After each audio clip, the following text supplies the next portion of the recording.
You're upside down, Matt. There you are. Upside down, Matt. There you go. Now we're cooking. You got it. I'm just trying to bring you up on my actual LinkedIn here. See if I can figure that out. Where you at today? Where you at today? I'm in North Raleigh. We're going to family and the employees on a Wolfpack NC State. Hopefully, beat Connecticut, perhaps the worst football team in the country. So Connecticut is. That's what during the Wolfpack game last weekend. Pretty sure Connecticut's the worst football team in the country. They're trying to make light of them. Gotcha. They got killed. They got Clemson next week for the national championship. Well, we'll just wait for a couple of people to stream in here, and I'm trying to bring my live feed up here without much success, but hopefully it comes up here. All right. Did you have your show the other day, or your? I tried to sign on the other with your link that you gave me. Yeah, I saw that. Yeah, get in. I don't know if I sent the wrong link or something, but there were about 20 phenomenal.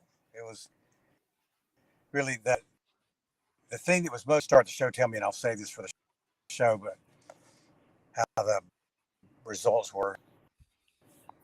Well, good. Let me just. All right. Well, we'll start it out. Welcome to this or Lunch with Lumbermen with Matt Lehman from Lehman's Lumber Guide, Ashley from Materials Exchange.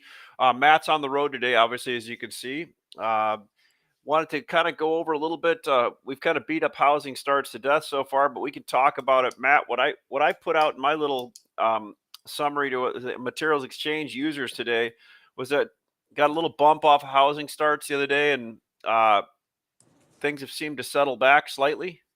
Business is good, and I a couple of buddies of mine that have been in the industry forever said, "Hey, if we took these 2 years out, even just today's amount of volume is pretty good. Taking the last 2 years out, it's a good. It's still a fluid market. It's just not like what we've seen the last 2 years, if that makes sense. What you and I have been saying for a long time is we are now completing the same amount of homes that we were completing in 2021. So we kind of went up against that 1.3 something number, and we can't build anymore currently, right? Right. If we get 1.4 million, that'll be a stretch, I think. So starts look good, permits. Single family is basically static. It's not doing anything. Multifamily is the one that's really winning the race. It seems like decent outtake at home centers right now. Order files are coming in at trust builders, although they still have order files. Multifamily builders are still pushing their risk to other people or covering it themselves. That still has activity in it. So what did you see in your conversation the other day with your group, Matt? Well, I think that everybody's in agreement of where there's a light side of just right. So they're a little underbought. The time frame, the window that they're looking at is the thing that was everybody covered through whatever position they have through, and they feel pretty confident about the business is going to be good through the end of October. The builders are saying that they're good to the end of the year.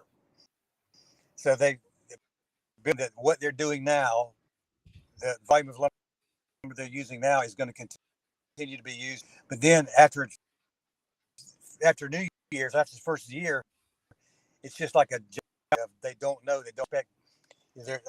I'm hearing numbers from some of the big guys next year. They're just they're telling their building supply people to plan on 30 to 40 year. And that's, I was assuming that start having it in mind, just had their fiscal year in. So that's going to be starting right away. There seems to be a potentially underbought since November and December, while the builders are still trying to finish it up, and the building suppliers are running leaner and leaner. They're still getting leaner. They're not reversing. I think that it leaves us vulnerable to any kind of disruption with more mill curtailments, specifically mill curtail. Canfor's pop-up announcement last week, it didn't do anything, but if you get, you got that, they're going to have to do it because they can't make the same amount of lumber make this year, and builders only take 30% less of it. Well, one interesting thing, Matt, you bring up a great point there. It was really good timing, that release of really interesting timing when it came out with housing starts, right? I think that release, but the interesting thing I'm seeing is, and I think maybe some of your people are seeing this too. I've noticed, and I said this on the show yesterday, but finger joint studs, which were keeping a big premium to solid studs for the last year or two, all of a sudden went a discount. That is the biggest contract item out there. And what that's telling me is there's people canceling is a strong word. There are people pulling back on their forecast of what they need on contract now. And when they do that and start lowering contracts or going to the bottom end, all of these trading floors at these mills and wholesale companies, all of a sudden, when somebody calls them in and says, "Hey, Billy, can you add me 10 cars a month on my contract?" Pretty easy trade, right? You just key it in there and add it. When now you have to call and make that go away in the open market because those contracts are gone, that's a whole different thing. So now you have more available spot market wood that has to find pricing, which kind of leads me into your layman's lumber guide pricing that you're doing. Is now there's going to have to be more price discovery, where for 2 years a lot of these contracts were getting priced off of less spot volume. Does that make sense, Matt?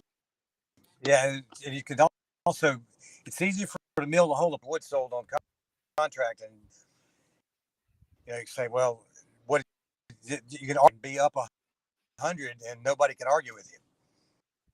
Yeah, exactly. So it's going to make it.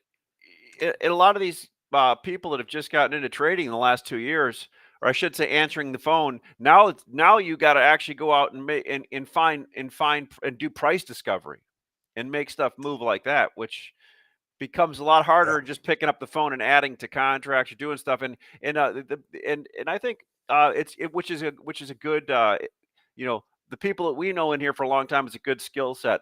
Brett Walls was saying, will the fourth quarter reduction in the stumpage rate up north put more downward pressure on pricing? And why would mills cut logs today and not wait a few days for the reduction?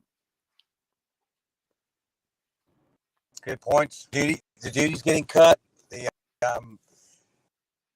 log prices are getting cut. SPF is going to become more affordable, but still, the issue now is, even with their curtail volume, there's too much. Loaded up and ready to just waiting on boats to come get it. And pine guy, we got this is coming on still. There's just at a million three produced. At a million, we're way overproduced. And the way that home builders are talking, percent reduction in starts is going to be about a third housing starts, and basically single family housing demand, repair and remodel and home improvement and those are all important components of the market, but without the single family market, or with the single family market, that's what the mills have to be sensitive to. So I think on LinkedIn, and it says based on what you know about the market curtailments and housing news, interest rates, all that kind of thing, you think it'll be lower, higher, about the same, or I don't have a clue? And we'll say they think it's going to be lower. So that tells me between now and the end of the year, are to continue to run your inventory lower. Sales exposed to the upside, should there be some kind of significant mill curtailments, or we get prices under $400, the upside pop is going to be some significant curtailments. So you got to kind of gamble. It's like, what do you think? If not, is there going to be plenty of lumber? And at this point, we don't. The only thing we can probably be sure of is this going to be Hey, Matt, I think Dave Kipp was Dave Kipp was having a hard time hearing what you're saying. You're breaking up a little bit in there. That's a little bit better.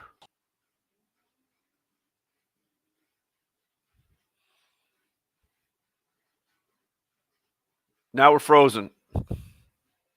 So I think what Matt was saying was, the stumpage rates are going to probably come down a little bit, but overall, see if Matt signs back in here. Overall, the BC market is going to be a little bit more of a struggle going forward, just because they have a higher cost up there in general, and they're working.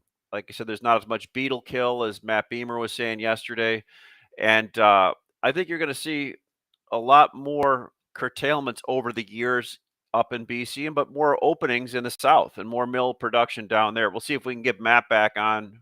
Here in a second.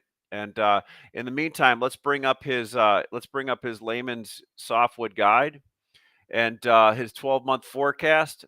As you can see, in the week we're in now, it looks like to stay a little bit flat up through week 46, 47. And I was going to ask him what he meant on the January chaos, if we can get Matt back on the phone, because I have no input into that without talking to him.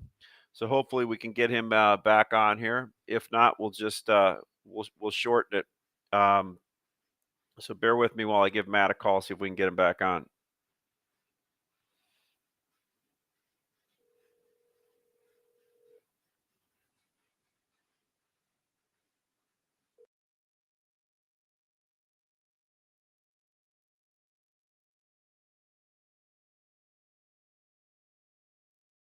Traveling up in North Carolina, so I apologize for that. Nick, could you bring us up his softwood pricing briefing page on pricing? Let's take a look at that. The first page. There we go. So this is Matt's briefing. And I think if we read what he said over, listen to builders, the primary voice we should listen to is the builders. Here he's calling in here. Hey, Matt, were you able to log back in?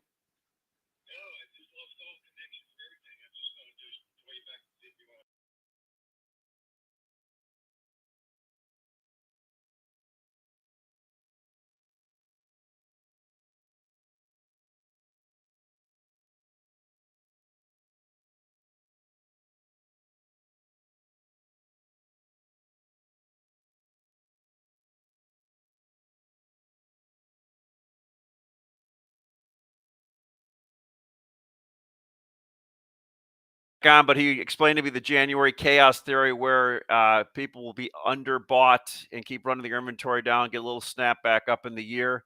That was the January chaos, where we're looking at the beginning of the year and potentially buying. So we'll keep an eye on that one. We're going to cut a little bit short today. Apologize since Matt couldn't get it on, but I want you to go to laymansguide.com and sign up with Matt. Or if you want to and be one of his field scouts and go out and give him numbers, he's actually putting together an alternative to some of the other pricing methods where we can look at real time. On the Materials Exchange site, had exciting 2 weeks. We actually went over our budget on what we thought we would do when we relaunched a month ago, and have plenty of mills up now selling and plenty of people up bidding on products. So please come on as existing users. If you've been on before, your password should work. If you want to become a new user, go to materialsexchange.com, register, and we'll get you on. Thanks for showing up. Apologize for the technical difficulties, but we'll look forward to seeing you next week, and have a great day.